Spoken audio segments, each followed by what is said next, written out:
یہ کیا بدتمیزی ہے؟ نرگس کے ہاتھ میں پستول دیکھ کر میں سٹپٹا گیا۔ یہ بدتمیزی نہیں، اسے پستول کہتے ہیں، اور اس میں گولیاں بھی ہیں، نرگس نے جواب دیا۔ اس کے ہونٹوں پر معنی خیز مسکراہٹ تھی۔ پستول کا رخ اب بھی میرے سینے کی طرف تھا۔ میں نرگس کی اس حرکت کا مطلب نہیں سمجھ سکا۔ اسے مجھ سے کیا بیر تھا؟ اس طرح پستول میری طرف تان کر کھڑی ہو گئی تھی، اور پھر اس نے اچانک ہی پستول میری طرف اچھال دیا تو میں نے اچھل کر اپنی جگہ سے ایک طرف ہٹ گیا۔ پستول میرے قریب صوفے پر گرا اور نرگس بھی بڑے اطمینان سے سامنے والے صوفے پر بیٹھ گئی۔ میں الجھی ہوئی نظروں سے اس کی طرف دیکھ رہا تھا۔ اس نے مجھ سے ایسا مذاق کیوں کیا تھا؟ وہ صورتحال کی نزاکت سے اچھی طرح واقف تھی۔ ایسی سنگین صورتحال میں تو آدمی اپنے سائے سے بھی محتاط رہتا ہے۔ اس قسم کی سچویشن پر کوئی بھی غیر متوقع قدم اٹھایا جا سکتا ہے۔ ممکن ہے میں ہی نرگس کی اس حرکت پر کسی غلط فہمی میں مبتلا ہو کر اس پر جھپٹ پڑتا، اس طرح اسے یا مجھے کوئی نقصان پہنچ سکتا تھا۔ اب تک کی باتوں سے میں اس نتیجے پر پہنچی ہوں کہ تحریمی نہایت خطرناک اور بہت چالاک آدمی ہے۔ نرگس میری طرف دیکھتے ہوئے کہہ رہی تھی، پولیس میں بھی اس کی بڑی رسائی ہے، اس کا اندازہ تم لگا چکے ہو۔ تمہیں اغوا کر کے ایک ویران کوٹھی میں لے جایا گیا تھا۔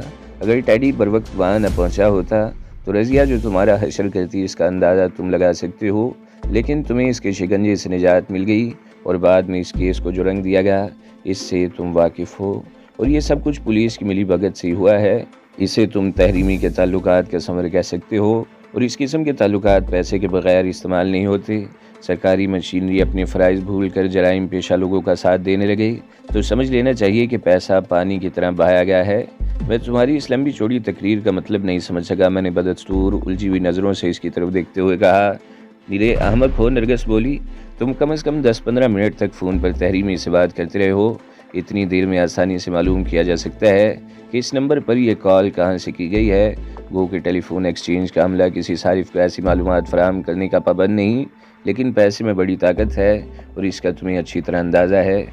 میں اچھل پڑا۔ میں سوچ بھی نہیں سکتا تھا کہ گاؤں کی رہنے والی ایک عورت اس قدر ذہانت کا ثبوت دے گی۔ تم اتنی عقل مند کب سے ہو گئی؟ میں نے اس کے چہرے پر نظر جما دی۔ جب سے تم نے سوچنا چھوڑ دیا ہے، اس نے مسکراتے ہوئے جواب دیا۔ یہ پستول میں اندر سے اس لیے لے کر آئی ہوں کہ اس سے اپنی حفاظت کا کام لیا جائے۔ مجھے شبہ ہے کہ تحریمی نے یہاں کا فون نمبر معلوم کر لیا ہوگا، اور اسے یا اس کے آدمیوں کو یہاں کا ایڈریس تلاش کرنے میں بھی زیادہ دشواری پیش نہیں آئے گی، اس لیے گویا آج کی رات ہم پر بھاری ثابت ہوگی۔ میں نے اس کی بات کاٹ دی۔ مجھے یاد نہیں کہ ہم نے کوئی رات کبھی سکون سے گزاری ہو، نرگس نے جواب دیا۔ میں نے جب سے تمہارے ساتھ گاؤں چھوڑا ہے ایسی ہی صورتحال کا شکار رہی ہوں، کبھی پولیس کا خوف اور کبھی رضیہ شاجی اور تحریمی جیسے قاتلوں کا خوف۔ یہ کوئی معمولی لوگ نہیں ہیں، وہ میرے چہرے پر نظر جمائے ہوئے کہہ رہی تھی۔ اس رات تم نے ایک عورت کو بلے کی چنگل سے بچایا تھا۔ بلہ ایک بہت معمولی سا اور سڑک چھاپ تھرڈ ریٹ گنڈا ہے، لیکن تم نے اس کے منہ کا نوالا چھینا تھا، اور وہ ملنے مالنے پر آمادہ ہوگا۔ بات صرف چند سو یا چند ہزار کی تھی، لیکن تحریمی وہ چند لمحوں کو خاموش ہوئی، پھر بات جاری رکھتے ہوئے بولی، تم نے اس کے آدمی سے 10 کلو ہیروئن چھینی ہے، کم از کم 10 کروڑ یا اس سے بھی زیادہ کی چپل لگائی ہے۔ اسے پہلے بھی اس سے کئی گنا زیادہ نقصان پہنچا چکے ہو۔ پہلے اسے معلوم نہیں تھا کہ مخبری کرنے والا کون ہے، لیکن اب تو وہ تمہارے بارے میں جان چکا ہے۔ کیا تم سمجھتے ہو کہ وہ آرام سے بیٹھا رہے گا؟ اسے یہ بھی معلوم ہو چکا ہے کہ رنگا تمہارے ساتھ ہے۔ وہ کیسے برداشت کر سکتا ہے کہ اس کے دو دشمن اس کے خلاف مشترکہ محاذ قائم کر لیں؟ رنگا ایک مضبوط آدمی ہے، تحریمی اب تک اس کا کچھ نہیں بگاڑ سکا، لیکن تمہارا کھوج لگانے کے لیے وہ زمین آسمان ایک کر دے گا۔ ہو سکتا ہے وہ ٹیلی فون کال ٹریس کر لے، اور آج ہی رات۔ میں تمہارا مطلب سمجھ رہا ہوں، میں نے ایک بار پھر اس کی بات کاٹ دی۔ تمہاری بات میں وزن ہے، اور تمہارا اندیشہ غلط نہیں ہو سکتا۔ ایسی صورت میں سب سے پہلے ہمیں اس تھیلے کا بندوبست کرنا ہوگا، اور کیا یہ مناسب نہیں رہے گا کہ رنگا کے کسی آدمی کو بلا کر یہ تھیلا اس کے حوالے کر دیا جائے؟ فی الحال اس کی ضرورت نہیں، ہمارے پاس اس تھیلے کے لیے ایک محفوظ جگہ ہے، نرگس نے کہا۔ کون سی جگہ؟ میں نے سوالیہ نگاہوں سے اس کی طرف دیکھا۔ جہاں زیوروں والا تھیلا چھپا رکھا ہے، نرگس نے جواب دیا۔ میں ایک دم اچھل پڑا، واقعی اس سے بہتر اور کوئی جگہ نہیں ہو سکتی تھی۔ میں نے فوراً ہی اپنی جگہ چھوڑ دی اور ہم دونوں اس کمرے میں آ گئے۔ وزنی الماری کو اس کی جگہ سے ہٹانے میں خاصی دشواری پیش آئی تھی۔ ہیروئن کا تھیلا بھی زیورات والے تھیلے کے ساتھ ڈال کر اس خلا میں پیچھے دھکیل دیا گیا، اور الماری کو دھکیل کر دیوار کے بالکل ساتھ ملا دیا گیا تاکہ اس کے پیچھے جھانکنے کی گنجائش ہی نہ رہے۔ اب اس الماری کو ہٹانے کے بعد ہی وہ خلا نظروں میں آ سکتا تھا۔ میں نے دیوار گیر گھڑی کی طرف دیکھا، 2:30 بجنے والے تھے۔ میں نے دروازوں اور گھڑیوں کو اچھی طرح چیک کیا، اور پھر میری نظریں ہال کے داخلی دروازے سے ذرا بائیں طرف گول زینے کی طرف اٹھ گئیں۔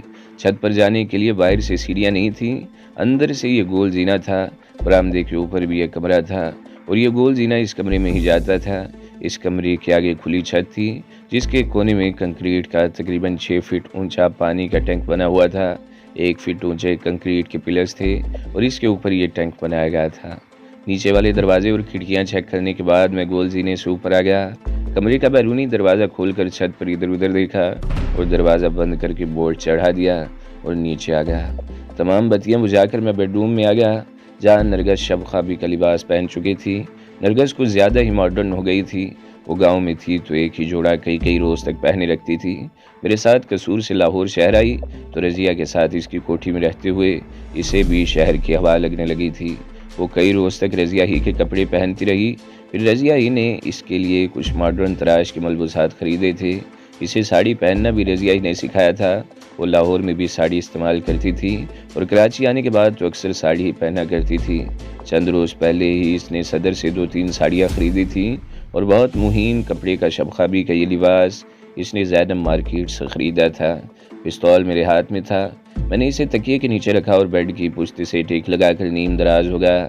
نرگس نے ٹیوب لائٹ بند کر کے نائٹ بلب جلا دیا اور میرے پہلو میں لیٹ گئی۔ نرگس کچھ ہی دیر بعد سو گئی لیکن میں جاگتا رہا۔ میرے دماغ میں خیالات کا ہجوم سا تھا۔ کوئی بات سمجھ میں نہیں آ رہی تھی۔ میری زندگی کے کئی سال مار دھاڑ میں گزرے تھے۔ میں ایک سیدھا سادہ سا پینڈو نوجوان تھا جو تعلیم حاصل کرنے کے لیے گاؤں سے قصور آیا تھا۔ شوہر ہونے کے باوجود رضیہ مجھ سے اپنی پیاس بجھاتی رہی اور میں نادانی میں پستیوں میں گرتا چلا گیا، اور جب ہوش آیا تو میں نہ صرف بہت کھو چکا تھا بلکہ میرے ہاتھ بھی خون میں رنگے جا چکے تھے۔ میری زندگی مختلف کٹھن مراحل سے گزری تھی اور آخر کار میں بھاگ کر عمر کو اٹھا گیا۔ خیال تھا کہ سندھ کے اس چھوٹے سے قصبے میں گمنامی کی زندگی گزار دوں گا، لیکن تقدیر تو میرے لیے کوئی اور ہی فیصلہ کر چکی تھی۔ میں ایک فریب کا شکار ہو کر دہشت گردوں کے ہتھے چڑھ گیا اور مجھے ہندوستان پہنچا دیا گیا۔ وہاں ایک معرکہ سر کرنے کے بعد واپس آیا تو میرے اپنے ہی میری جان کے دشمن ہو گئے۔ میں نے غصہ دے کر کراچی بھاگا۔ کراچی انسانوں کا جنگل ہے۔ خیال تھا کہ یہاں کوئی بزنس شروع کر کے خاموشی کی زندگی گزار دوں گا، مگر لگتا تھا کہ میں جس کمبل کو چھوڑنا چاہتا ہوں وہ مجھے چھوڑنے کو تیار نہیں۔ اس رات کلفٹن میں رضیہ اور جمی سے تصادم کراچی میں بھی ہمارے بیچ ایک طویل مہابھارت کا باعث بن گیا تھا۔ میں کراچی میں اکیلا تھا۔ میں ہمیشہ اکیلا ہی کام کرنے کا عادی تھا۔ وقتی طور پر ضرورت کے تحت کسی کو ساتھ ملا لیا کرتا تھا۔ انڈیا میں بھی میں نے یہی حکمت عملی اپنائی تھی اور یہ اتفاق تھا کہ رنگا بھی اس شخص کا ڈسا ہوا تھا جو میرا حریف تھا۔ رنگا بھی اسی سے انتقام لینے کے لیے طویل عرصے سے موقع کی تلاش میں تھا۔ ایک بات میں نے خاص طور سے نوٹ کی تھی کہ میں جتنا اس چکر سے نکلنے کی کوشش کر رہا تھا میرے گرد یہ جال اتنا ہی زیادہ مضبوط ہوتا جا رہا تھا۔ رنگا کے بارے میں سوچتے ہوئے حریری کا تصور ذہن میں ابھر آیا۔ اس کا خیال آتی میں نے گردن گھما کر پہلو میں سوئی ہوئی نرگس کی طرف دیکھا۔ نرگس کے حسین ہونے میں کوئی شبہ نہیں تھا، لیکن حریری کے سامنے تو اب یہی عشق نظر آنے لگی۔ میری زندگی میں لاتعداد عورتیں آئی تھیں، ان میں کئی تو ایسی تھی جنہیں ملکہ حسن قرار دیا جا سکتا تھا، لیکن حریری ان سب سے مختلف تھی۔ وہ قدرت کا ایک ایسا شاہکار تھی جس کا کوئی ثانی نہیں تھا۔ اسے جب میں نے پہلی مرتبہ دیکھا تھا تو میرے دل بھی شاید کچھ دیر کے لیے دھڑکنا بھول گیا تھا، اور اس وقت بھی اس کا خیال آتے ہی میرے پورے بدن میں سنسنی کی لہر سی دوڑ گئی تھی۔ میری اس مجرمانہ زندگی میں جو بھی عورت آئی تھی میں نے اسے حاصل کیا تھا، لیکن حریری کی بات مختلف تھی۔ اس کے بارے میں میں سوچ تو سکتا تھا مگر اسے حاصل نہیں کر سکتا تھا۔ وہ میرے لیے ناقابل حصول تھی، بلکہ کچھ اور مصلحت ہی تھی۔ وہ رنگا کی ملکیت تھی اور رنگا نے میری طرف دوستی کا ہاتھ بڑھاتے ہوئے یہ بات بھی واضح کر دی تھی کہ وہ دوستوں پر اندھا اعتماد کرتا ہے، دھوکہ دینے والے کو وہ معاف نہیں کرے گا۔ لیکن نہ جانے کیا بات تھی کہ میں حریری کا خیال ذہن سے نہیں نکال سکا۔ میں جیسے جیسے اس کے بارے میں سوچتا رہا میرا ذہن الجھتا رہا۔ باہر کسی گاڑی کے رکنے کی آواز سن کر میرے خیالات کا سلسلہ منتشر ہو گیا۔ میری نظریں غیر ارادی طور پر سامنے دیوار پر لگی ہوئی گھڑی کی طرف اٹھ گئیں۔ کمرے میں نائٹ بلب کی نیلگو روشنی تھی، مگر گھڑی کی چمکتی سوئیاں صاف نظر آ رہی تھیں۔ اس وقت 4 بجنے میں 10 منٹ تھے۔ گلی میں اس وقت کسی گاڑی کا آنا کوئی غیر معمولی بات نہیں تھی، لیکن میرے دماغ میں اچانک ایک دھماکہ سا ہوا اور میں بڑی تیزی سے بستر سے اتر کر کھڑکی کے قریب پہنچ گیا۔ کھڑکی کے سامنے دبیس پردہ پڑا ہوا تھا۔ میں نے پردے کا کونا ذرا سا سرکا کر باہر جھانکا اور اس کے ساتھ ہی مجھے اپنا دل کن پٹی میں دھڑکتا ہوا محسوس ہونے لگا۔ باہر اگرچہ تاریکی تھی لیکن میں نے ایک شعلے کو باہر کی طرف سے دیوار پر چڑھتے ہوئے دیکھ لیا تھا۔ وہ جو کوئی بھی تھا ابھی پوری طرح سامنے نہیں آیا تھا۔ اس کے دونوں ہاتھ دیوار پر تھے اور وہ آہستہ آہستہ اپنے آپ کو اوپر اٹھا رہا تھا۔ نرگس کے خدشات درست ثابت ہوئے تھے۔ تحریمی نے میری کال ٹریس کر لی تھی۔ ٹیلی فون معلوم ہو جانے کے بعد ایڈریس کا پتہ چلا لینا مشکل نہیں ہوتا۔ انہیں اگرچہ معلومات حاصل کرنے میں وقت لگا تھا، لیکن شاید وہ آج کا کام کل پر چھوڑنے کے قائل نہیں تھے۔ انہوں نے رات ختم ہوتے ہی کارروائی کا فیصلہ کر لیا تھا۔ وہ آدمی ابھی پوری طرح دیوار پر نہیں چڑھا تھا کہ اس کے قریب ہی دیوار پر دو ہاتھ اور دکھائی دیے اور پھر ایک سر بھی اوپر ابھر آیا۔ تاریکی کی وجہ سے میں ان کے چہرے نہیں دیکھ سکا تھا، لیکن ایک بات تھی کہ ان کی تعداد میری توقع سے زیادہ تھی۔ دو تو سامنے آ ہی گئے تھے، ممکن ہے 2 یا 3 آدمی اور بھی ہوں۔ اس قسم کے لوگ کوئی رسک لینا پسند نہیں کرتے، اور پھر معاملہ بھی کروڑوں کا تھا۔ میں پردے کا کونا چھوڑ کر تیزی سے بیٹھ کے قریب آ گیا اور نرگس کو جھنجھوڑنے لگا۔ نرگس ہڑبڑا کر اٹھ گئی۔ میں نے جلدی سے اس کے منہ پر ہاتھ رکھ دیا تاکہ وہ کوئی آواز نہ نکال سکے۔ وہ وحشت بھری آنکھوں سے میری طرف دیکھ رہی تھی۔ اس طرح جگائے جانے پر وہ یقیناً بدحواس ہو گئی تھی۔ اپنی حواس قابو میں رکھو، وہ لوگ پہنچ گئے ہیں۔ میں نے جھک کر اس کے کان میں سرگوشی کی اور منہ سے ہاتھ ہٹا لیا۔ کون؟ نرگس کے حلق سے پھنسی سی آواز نکلی۔ تحریمی کے آدمی۔ میں نے ایک بار پھر سرگوشی کی۔ ہمارے پاس زیادہ وقت نہیں ہے، اٹھو جلدی کرو، وہ لوگ کسی بھی وقت دروازہ توڑ کر اندر داخل ہو سکتے ہیں۔ میں نے تکیے کے نیچے سے پستول نکال لیا۔ اس پستول میں 2-4 ہی گولیاں بچی ہوں گی، اور میں جانتا تھا کہ ان کا مقابلہ نہیں کیا جا سکتا۔ ایک تو ان کی تعداد زیادہ تھی، اور پھر ان کے پاس بھی پستول تھے، ہو سکتا ہے کوئی رائفل وغیرہ بھی ہو۔ مقابلہ کرنے کی کوشش میں چوہوں کی طرح پکڑے جانے کا احتمال زیادہ تھا، اس لیے میں نے ان سے بچنے کا ایک اور راستہ تلاش کر لیا تھا۔ انہیں دروازہ کھول کر یا توڑ کر اندر پہنچنے میں 3-4 منٹ ضرور لگیں گے، اور یہ وقت ہمارے لیے بہت قیمتی تھے۔ اور کمرے کا ایک دروازہ پچھلی طرف کے لان میں کھلتا تھا۔ میں دبے پاؤں چلتا ہوا اس دروازے کے قریب پہنچ گیا۔ بڑی احتیاط سے اس کی لاب ہٹا دی اور اوپر کی چٹکنی بھی کھول دی، لیکن میرا اس دروازے سے باہر نکلنے کا کوئی ارادہ نہیں تھا۔ اس بنگلے کے عقبی دیوار کے ساتھ والے بنگلے میں کودنا میرے لیے تو مشکل نہیں تھا، لیکن نرگس یقیناً ایسا نہیں کر سکتی تھی۔ 6 فٹ اونچی دیوار پر چڑھنا اس کے لیے آسان نہ ہوتا، اور اس دوران ہم ان کی نظروں میں آ سکتے تھے۔ فرار کی کوشش کرتے دیکھ کر وہ ہمیں گولیوں سے بھون دیتے۔ میں نے نرگس کا ہاتھ پکڑا، نائٹ بلب بجھا دیا اور کمرے سے نکل کر لاؤنج کی طرف چلنے لگا۔ نرگس میرے ساتھ چپکی ہوئی تھی۔ میں اندھیرے میں لاؤنج میں رکھے ہوئے فرنیچر سے بچتا ہوا آہستہ آہستہ بڑھتا رہا۔ مرکزی دروازے کے قریب سے گزرتے ہوئے باہر سے دب کی آواز سنائی دی۔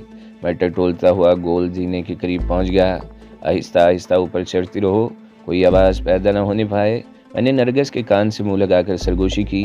گول سیڑھیاں چڑھتے ہوئے بھی میں نرگس کو سہارا دیے ہوئے تھا۔ اوپر والے کمرے میں آ کر میں نے بڑی احتیاط سے آہستگی سے چھت کی طرف والا دروازہ کھولا، اور باہر نکلنے سے پہلے میں نے کمرے کے سامنے کے رخ والی کھڑکی کے شیشے سے جھانک کر دیکھا۔ ہماری کوٹھی کے گیٹ کے عین سامنے سیاہ رنگ کی ہائی روف کھڑی تھی۔ اس کے قریب ایک آدمی بھی کھڑا تھا۔ گلی میں کسی بنگلے کے گیٹ پر جلنے والے بلب کی بہت سی مدھم سی روشنی اگرچہ وہاں تک پہنچ رہی تھی، مگر اس شخص کا چہرہ دکھائی نہیں دے رہا تھا۔ ایک آدمی گیٹ کے اندر بھی دیوار سے لگا کھڑا تھا، اور اس کے ہاتھوں میں کلاشنکوف یا اس سے ملتی جلتی کوئی رائفل بھی تھی۔ میرا اندازہ درست نکلا تھا، 2-4 آدمی تھے۔ 2 اندر آ گئے تھے، ایک گیٹ کے قریب اور دوسرا باہر گاڑی کے قریب کھڑا تھا۔ وہ لوگ مکمل تیاری کر کے آئے تھے۔ کمرے کا دروازہ میں نے کھلا ہی چھوڑ دیا، اور ہم جھک کر چھت پر چلتے ہوئے عقبی سرے پر پانی کی ٹینکی کے قریب آ گئے۔ بستر پر لیٹنے سے پہلے جب میں دروازے وغیرہ چیک کرنے کے لیے اوپر آیا تھا تو اس وقت یہ ٹینکی بھی دیکھی تھی، اور جب میں نے ان لوگوں کو دیوار پر چڑھتے دیکھا تو اسی ٹینکی ہی کا خیال ذہن میں آیا تھا۔ یہ ٹینکی اس وقت ہمارے لیے بہترین پناہ گاہ ثابت ہو سکتی تھی، بشرطیہ کہ انہیں بھی اس ٹینکی پر کوئی شبہ نہ ہو جائے۔ ٹینکی کے قریب پہنچ کر میں بڑی احتیاط سے اٹھا تھا۔ یہ چھت کا پچھلا حصہ تھا۔ میں چھت کی منڈیر پر کھڑے ہو کر ٹینکی پر چڑھ گیا۔ ٹینکی کے ایک کونے پر 2.5 فٹ بائی 2.5 فٹ کا لوہے کا ڈھکنا رکھا ہوا تھا۔ میں نے بڑی احتیاط سے وہ ڈھکنا ہٹا دیا۔ اس دوران نرگس بھی منڈیر پر چڑھ گئی تھی۔ میں نے اسے ہاتھ پکڑ کر اوپر کھینچ لیا اور صرف 1 سیکنڈ بعد اسے ٹینکی میں اتار دیا۔ نیچے وہ لوگ اندر داخل ہو چکے تھے، اور اب ان کی چیختی ہوئی آوازیں اوپر تک سنائی دے رہی تھیں۔ تلاش کرو انہیں، وہ لوگ کسی کمرے میں چھپے ہوں گے۔ ایک چیختی ہوئی آواز میری سماعت سے ٹکرائی، اور پھر ایسی آوازیں سنائی دینے لگیں جیسی چیزیں اٹھا کر پھینکی جا رہی ہوں۔ وہ پچھلا دروازہ کھلا ہوا ہے۔ ایک اور چیختی ہوئی آواز سنائی دی، دیکھو پیچھے پودوں میں چھپے ہوں گے، اور بلے تم اوپر جاؤ چھت پر۔ یہ وہی پہلے والی آواز تھی۔ بلے کا نام سن کر میرے ہونٹوں پر خفیف سی مسکراہٹ آ گئی۔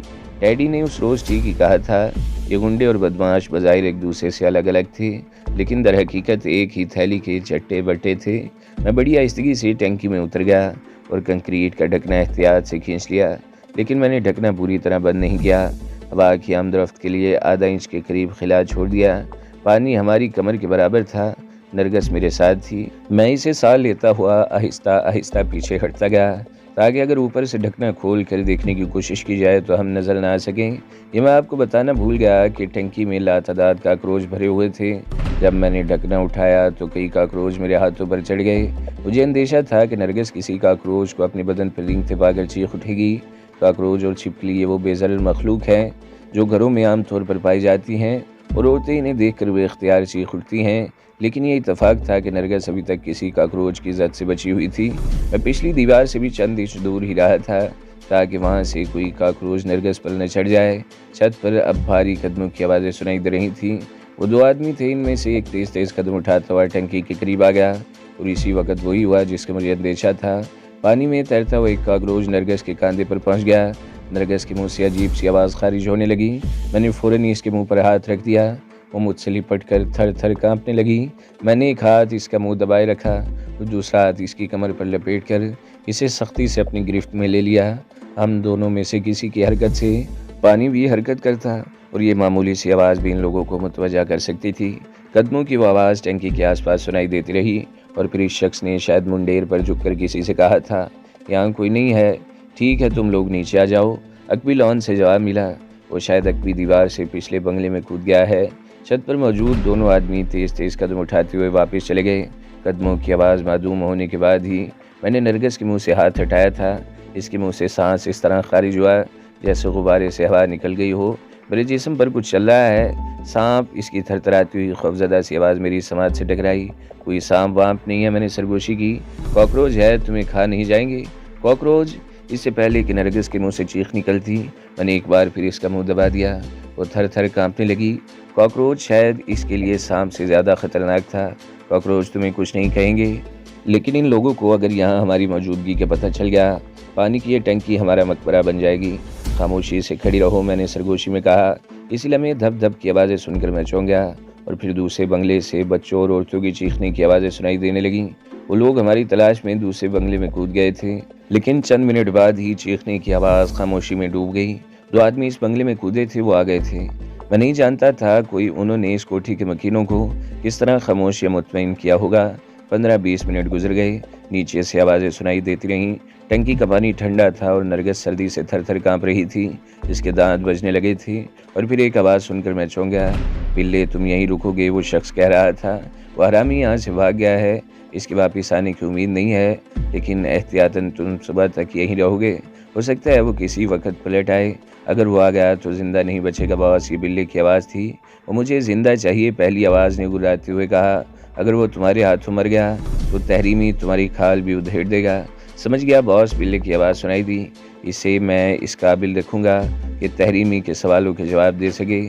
اس کے کچھ ہی دیر بعد گاڑی کا انجن سٹارٹ ہونے اور گاڑی کے روانہ ہونے کی آواز سنائی دی اور پھر برآمدے والا دروازہ بند ہونے کی آواز سن کر میں نے اطمینان کا سانس لیا۔ 2-3 منٹ مزید انتظار کرنے کے بعد میں نے دونوں ہاتھ اوپر اٹھا کر بڑی آہستگی سے ٹنکی کا ڈھکنا اٹھا دیا اور اچک کر ٹنکی سے باہر آ گیا اور نرگس کو بھی باہر نکال لیا۔ ہم دونوں ٹنکی کے قریب کھڑے تھے۔ ہمارے کپڑوں سے پانی دھاروں کی صورت میں بہہ رہا تھا اور نرگس سردی سے تھر تھر کانپ رہی تھی۔ مجھے سردی لگ رہی ہے، اس کے ہونٹ کانپ رہے تھے اور آواز بھی مشکل نکل رہی تھی۔ یہاں سردی سے بچنے کے لیے تو میں تمہاری کوئی مدد نہیں کر سکتا، میں نے کہا۔ اس طرف جاؤ، دیوار کی آڑ میں، وہاں زیادہ ہوا نہیں ہوگی۔ تو دوستو، اگلی قسط سننے کے لیے ہمارے چینل کو ضرور سبسکرائب کریں، ویڈیو کو لائک کریں اور بیل کی آئیکن پر بھی کلک کر دیں تاکہ ہر جو آنے والی ویڈیوز ہیں وہ آپ کو سب سے پہلے ملتی رہیں۔